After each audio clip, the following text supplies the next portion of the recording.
Bismillahirrahmanirrahim. Dr. Praise on the beat. Àlàáfíà. Áńgẹ́lì mi ò ní sùn. Oríwo ya ògùn wa tán. Lọ́la kó bá yà kún Ọlọ́run ọba. Ewé ń jẹ́. Lọ́la kó bá yà kún Ọlọ́run ọba. Ewé ń jẹ́. Ewé á jẹ́.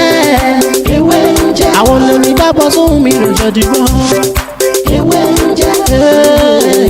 Ewé.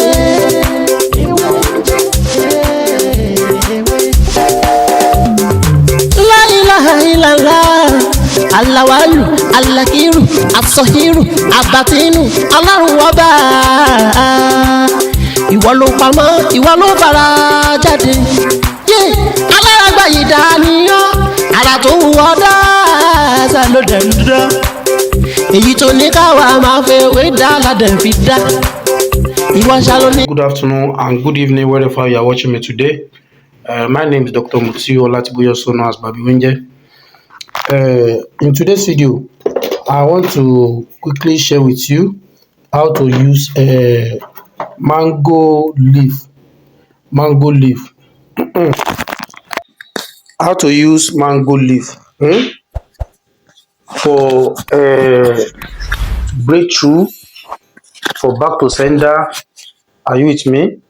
Or you feel like maybe you have a monitoring spirit disturbing your life. Are you with me? So this is mango leaf. This is mango leaf. You need enough of this leaf and bucket of water. You can use rainwater. The water that you collected direct from the from the sky. Are you with me? So you need the water. Or if you don't have the water you collect direct from the sky, you need ordinary rainwater. So if you can't find rainwater over there, you can use normal water. Are you with me?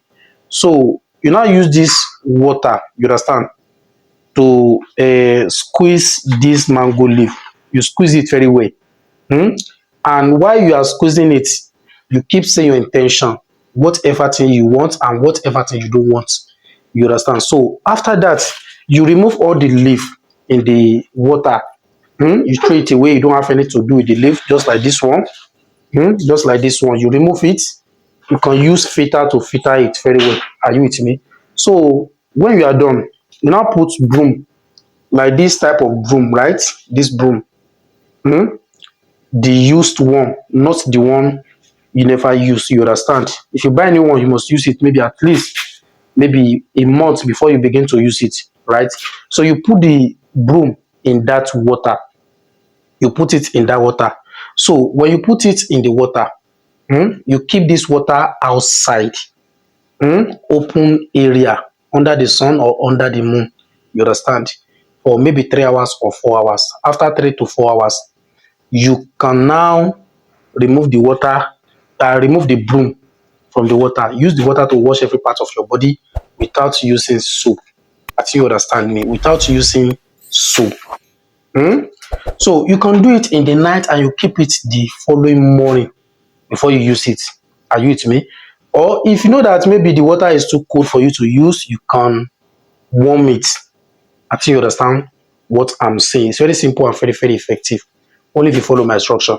And one thing is that if you don't have this kind of broom, this local broom, anything that you are using to sweep your room, not the one you are using to sweep outside, you can use it, you put it in that water. You understand? But sometimes it's better to use broom like this one. You understand? So you can use it to bathe. Anyone can use it. If you're a pregnant woman, you can use it. If you are in your maybe period, you stay away from it. You understand? Stay away from it. It's very simple and very, very effective. You can be doing it once in a month. Once in a month. It's very, very good. By the grace of Almighty God, any monitoring spirit that following you from one place to another, that disturb you financially, after you use this water, you surely share me a good testimony by the grace of Almighty God. So that is what you need. Any other thing apart from these materials is not allowed. Please, Baba, cannot add salt to it. Don't add salt to it. Don't add sea salt to it. Don't add perfume to it. Just follow the instruction. And if you're in the area, maybe you don't want to put the water outside, you can open your balcony or corridor, you put it You understand? Since you place it in under the sky, you understand? Just open area. Don't keep it in your room or in your bedroom. It's very simple and very, very effective. So that is how to do it, and that is how to use it. Please, if you love this video, remember to like this video. As you like my video, may Almighty God bless you and bless your family. Thank you very much.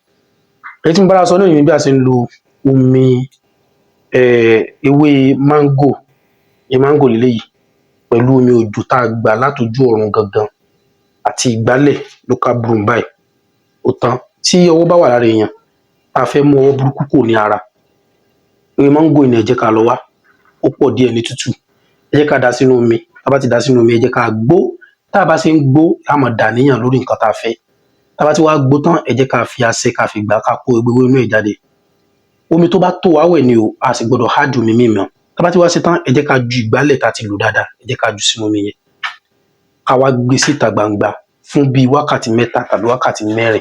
Sọ̀rọ̀ mi ti yé. Tí ó bá jẹ́ pé àyè tá wà a lè ráyè gbé síta, ẹ jẹ́ ká gbé sí bákólì wa kí ó kí iná oòrùn ti tàn mọ́. Sọ̀rọ̀ mi ti yé. Tó bá ti wá pé àsìkò ìgbà yẹn, a lè ṣe lálẹ́ ká gbé mọ́jú ọjọ́ kejì. Ẹ jẹ́ ká yọ ìgbálẹ̀ yẹn kúrò nínú omi yẹn. Tá bá ti yọ, ẹ jẹ́ ká fi omi yẹn ká fi sanra. Kò jù bẹ́ẹ̀ lọ. A lè máa ṣe lẹ́ẹ̀kan lóṣù. Lágbára Ọlọ́run, gbogbo ẹnikẹ́ni tó bá ní báwo tí wá ṣe jẹ́, tó bá ní bo ní àágbà tá fi sórí láyé, ìṣojú wọn báyìí láti mọ̀ sórí rẹ̀.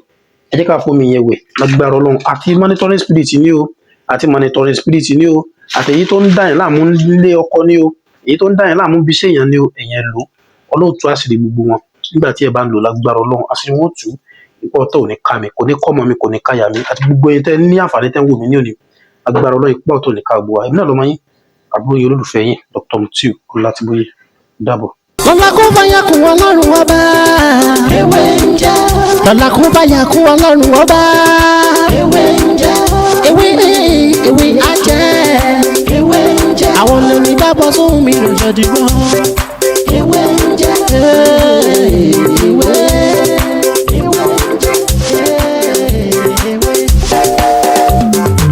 La ilaha illallah.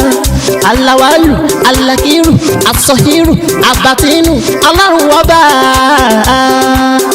Ìwọ ló pamọ́, ìwọ ló fara jáde. Alárágbá yìí dániyàn, ara tó wù ọ́ dáadáa ló dẹ̀ ń dán. Èyí tó ní káwa máa fẹ́ wé dá ládẹ̀ fi dá. Ìwọ ṣàlò ní kọ́kọ́rọ́ gbogbo ẹ̀mí nìyẹn. Fásikúrú ni wọ́n nínú ìsìnkú. La fi ń ṣe tiwa, ewé jẹ́ òbẹ̀. Èyí tó dá fún wa ládẹ̀ gbójúlé, èyí tó ní ká ló ládẹ̀ ń lò. Ọba ńlá ń dákun máa jẹ́ ká ṣiṣẹ́, ọba tó rí gbogbo ẹ̀dá ta ò rí. Ìwọ lọ́ba tá ń gbàṣẹ lọ́dọ̀ rẹ̀. À ń bẹ̀ ọ́, à ń bẹ̀ ọ́, à ń bẹ̀ ọ́.